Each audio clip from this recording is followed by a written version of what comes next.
ক্ষুদ্র একটা প্রাণী ব্যাঙ ক্ষুদ্র প্রাণী হিসেবে তার চক্ষু শক্তি এবং তার জিহ্বা যে এত লম্বা, এখানে দেখতেছেন ছোট্ট একটা পোকা আছে, ওই আর অত দূর থেকে ওই ব্যাঙটা টার্গেট করতেছে। দেখেন একটু পরেই কিন্তু ও তার শিকার করার জন্য সামনে অগ্রসর হবে।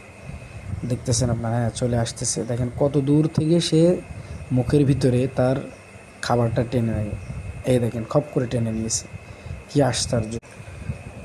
ক্ষুদ্র একটা প্রাণী ব্যাঙ ক্ষুদ্র প্রাণী হিসেবে তার চক্ষু শক্তি এবং তার জিহ্বা যে এত লম্বা, এখানে দেখতেছেন ছোট্ট একটা পোকা আছে, ওই আর অত দূর থেকে ওই ব্যাঙটা টার্গেট করতেছে। দেখেন একটু পরেই কিন্তু ও তার শিকার করার জন্য সামনে অগ্রসর হবে। দেখতেছেন আপনারা, হ্যাঁ চলে আসতেছে। দেখেন কত দূর থেকে সে মুখের ভিতরে তার খাবারটা টেনে নেয়। এই দেখেন খপ করে টেনে নিয়েছে, কি আশ্চর্য।